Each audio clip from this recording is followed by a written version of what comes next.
Hi everyone, I'm James, co-founder and CEO of WildJar. I'm excited to share with you today our amazing call flow builder. We've had a ton of businesses jumping on, creating and simplifying their call routing, saving time and money. And I thought it'd be great to jump in and show you exactly how easy it is to create an IVR menu option in just a few clicks. So let's jump in. So once you jump into the WildJar dashboard, you click on numbers. And you can see here I've created a Google Ads number already. And it has a red dot here telling me that we're missing a call flow. So let's go into it. Immediately it takes you to standard, a simple call flow builder, where you can add a call recording or a missed call lead alert. However, we're going to build an IVR. So we click on advanced flow, and this IVR is going to say press 1 for sales or 2 for support. And we have a number of different options here: transfers, voicemails, time-based routing. We have location-based routing. I'm going to start with the IVR.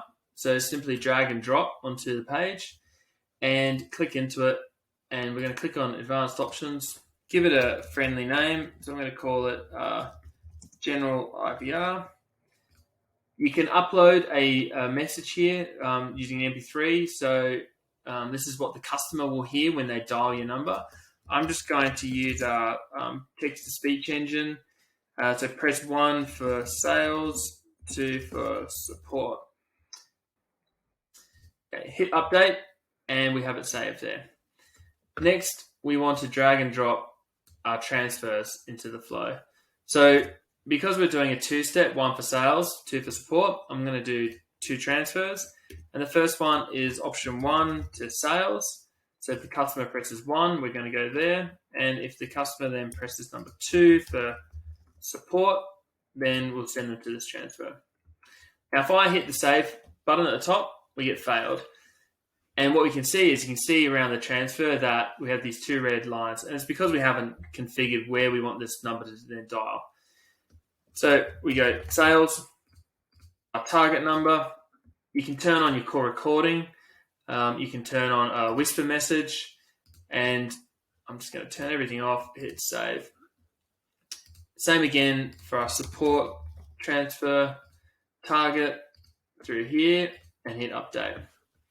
Now, if I save that, everything's done, then you'll have an IVR created and built really easy.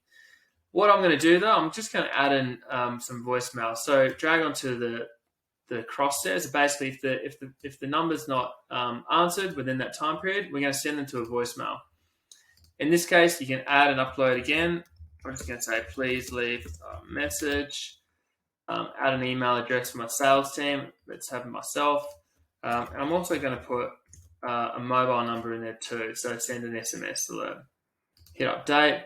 And then finally, I'm going to send it to support at wildjar.com because of the support queue. I'm not going to have an SMS there. Please leave a message. Really simple. Hit update, and that's done. All you need to do is hit save. Call flow is updated, and you've built yourself a 2-step IVR, pressing 1 for sales, 2 for support. And if you miss the call, we'll send you an instant mislead notification and an SMS through sales and just an email through to support, so you can follow up that customer again. Hope you enjoyed it. Any questions, please reach out to the team. Thanks for listening.